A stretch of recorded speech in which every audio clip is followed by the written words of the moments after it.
नमस्कार दोस्तों, स्वागत है आपका हमारे चैनल पर।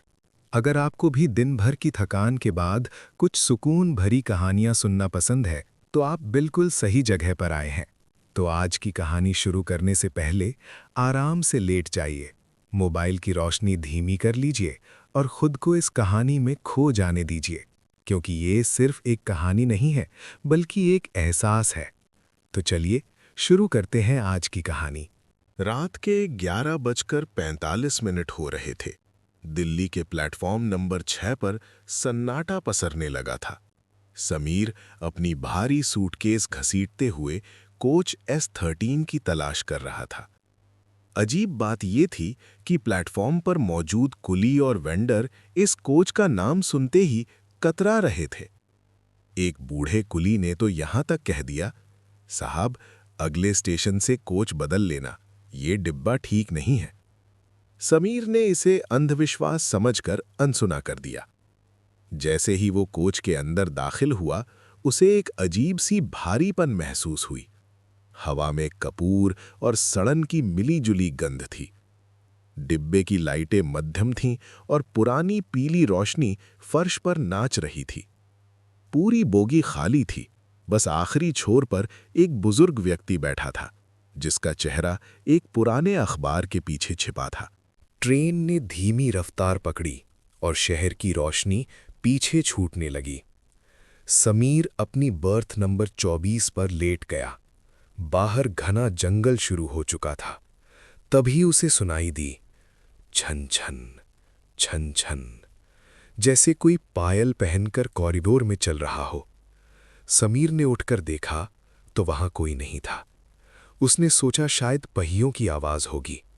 उसने कान में ईयरफोन लगाए, पर संगीत की जगह उसे सिर्फ भारी सांसें लेने की आवाज सुनाई देने लगी। उसने घबराकर ईयरफोन हटाए तो देखा कि उस बुजुर्ग आदमी का अखबार अब नीचे गिरा हुआ था। वो आदमी बिना पलक झपकाए समीर को ही घूर रहा था। उसकी आंखों की पुतलियां बिल्कुल सफेद थीं। समीर ने बात करने की कोशिश की, अंकल, पानी चाहिए? उस आदमी ने कोई जवाब नहीं दिया, बस अपनी उंगली से खिड़की की तरफ इशारा किया। समीर ने बाहर देखा तो उसके होश उड़ गए। ट्रेन पटरी पर नहीं, बल्कि हवा में तैर रही थी और नीचे हजारों रूहें ट्रेन के साथ साथ भाग रही थीं। अचानक कोच की सारी लाइटें बुझ गईं। अंधेरे में उसे किसी के रेंगने की आवाज आई, सर सर। समीर ने अपने फोन की फ्लैशलाइट जलाई तो देखा कि बर्थ के नीचे से अनगिनत काले हाथ निकलकर उसके जूतों को पकड़ने की कोशिश कर रहे थे। वो चिल्लाया और अगले कोच की तरफ भागा, लेकिन जैसे ही उसने दरवाजा खोला, वो फिर से उसी S13 कोच के बीच में खड़ा था। ये एक अंतहीन लूप बन चुका था। भागते भागते समीर थक कर गिर पड़ा। तभी उसे फर्श पर एक पुरानी धुंधली तस्वीर मिली। तस्वीर में वही बुजुर्ग आदमी था जो एक छोटे बच्चे के साथ खड़ा था। तस्वीर के पीछे लिखा था, 14 जून 1984, कालका मेल हादसा, कोच S13 में आग लगने से 40 यात्रियों की मौत। समीर को समझ आ गया कि वो जिंदा लोगों की ट्रेन में नहीं, बल्कि उन रूहों के बीच है जो आज भी अपना सफर पूरा करने की कोशिश कर रही हैं। तभी उस बुजुर्ग की आवाज गूंजी, बेटा, उस दिन गेट जाम हो गया था, कोई बाहर नहीं निकल पाया। आज तुम हमारे साथ उस सफर को पूरा करोगे। अचानक पूरे डिब्बे में आग की लपटें दिखाई देने लगीं, लेकिन उन लपटों में कोई गर्मी नहीं थी, सिर्फ एक चुभने वाली ठंडक थी। वो रूहें अब समीर को चारों तरफ से घेर चुकी थीं। समीर ने अपनी जेब से वो हनुमान चालीसा निकाली जो उसकी माँ ने दी थी। जैसे ही उसने पढ़ना शुरू किया, पूरी बोगी कांपने लगी। चिल्लाने और रोने की आवाजें इतनी तेज हो गईं कि समीर के कान से खून बहने लगा। एक जोरदार झटका लगा और सब कुछ काला, ब्लैकआउट हो गया। अगली सुबह जब ट्रेन कालका स्टेशन पहुंची तो सफाई कर्मचारी हैरान रह गए। पूरी ट्रेन के बीच में एक डिब्बा ऐसा था जो अंदर से पूरी तरह जलकर राख हो चुका था, लेकिन बाहर से उस पर एक खरोच तक नहीं थी। उस डिब्बे के बीचों बीच समीर बेहोश पड़ा था। जब उसे अस्पताल ले जाया गया तो डॉक्टरों ने बताया कि उसके शरीर पर जलने के निशान नहीं थे, लेकिन उसके बाल पूरी तरह सफ़ेद हो चुके थे। समीर आज भी किसी ट्रेन में नहीं चढ़ पाता, क्योंकि उसे डर है कि कहीं अगला स्टेशन फिर से वही शमशान ना हो। अस्पताल में जब समीर को होश आया तो उसे लगा कि सब खत्म हो गया है, लेकिन जब उसने अपना हाथ देखा तो उसके हाथ की कलाई पर एक काला निशान था, जैसे किसी ने जलते हुए हाथ से उसे जोर से पकड़ा हो।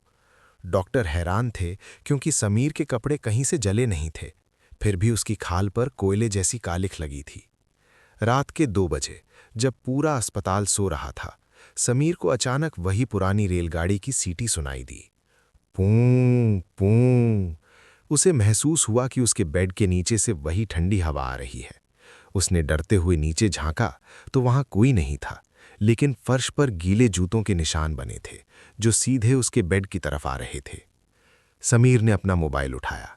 उसे याद आया कि उसने कोच में कुछ रिकॉर्डिंग की थी। जब उसने गैलरी खोली तो वहां एक वीडियो था जिसका थंबनेल पूरी तरह काला था। उसने कांपते हाथों से प्ले दबाया। वीडियो में समीर खुद से बातें कर रहा था, लेकिन उसके पीछे वाली सीट पर वो बुजुर्ग नहीं बल्कि एक छोटी बच्ची बैठी थी, जिसका आधा सिर गायब था। वो बच्ची कैमरे की तरफ देखकर धीरे से मुस्कुराई और बोली, भैया, मेरी गुड़िया ट्रेन में ही छूट गई, क्या आप उसे लेने वापस आओगे? तभी कैमरे के लेंस पर खून की बूंदें गिरने लगीं और वीडियो बंद हो गया। समीर की चीख निकल गई। उसे समझ आ गया कि वो अकेला वापस नहीं आया है, वो कुछ साथ लेकर आया है। अचानक वार्ड की लाइटें फ्यूज हो गईं। खिड़की के बाहर से किसी के खुरचने की आवाज आई। समीर ने देखा कि खिड़की के शीशे पर बाहर से कोई भाप से लिख रहा था, S13। तभी वार्ड का दरवाजा धीरे से खुला। वही बुजुर्ग आदमी जो ट्रेन में मिला था, अब वार्ड के कोने में खड़ा था। इस बार उसके हाथ में वही पुरानी डायरी थी। उसने कहा, समीर, तुम भाग्यशाली थे कि तुम बाहर निकल गए, लेकिन ट्रेन का नियम है, एक रूह अंदर जाती है तो एक बाहर आती है। तुमने बाहर आकर संतुलन बिगाड़ दिया है। बूढ़े ने हाथ बढ़ाया और समीर को अपनी तरफ खींचने लगा। समीर ने बेड के पास रखा गंगाजल, जो उसकी मां ने दिया था, उन पर छिड़क दिया। एक भयानक चीख गूंजी और पूरा कमरा धुएं से भर गया। जब धुआं छटा तो वार्ड खाली था। अगले दिन समीर पूरी तरह ठीक होकर अपने घर दिल्ली पहुंच गया। उसने कसम खाई कि वो कभी ट्रेन का सफर नहीं करेगा। लेकिन 1 महीने बाद जब वो अपने घर की अलमारी साफ कर रहा था, तो उसे अपने पुराने बैग के अंदर कुछ मिला। उसने बैग खोला तो अंदर वही जली हुई पुरानी गुड़िया थी, जिसे वो बच्ची वीडियो में मांग रही थी। जैसे ही उसने गुड़िया को छुआ, उसके पीछे से वही मासूम आवाज आई, थैंक यू भैया, मेरी गुड़िया ढूंढने के लिए। समीर ने धीरे से पीछे मुड़कर देखा और उसका चेहरा खौफ से सफेद पड़ गया। कैमरा वहीं गिर गया और स्क्रीन पर सिर्फ अंधेरा छा गया।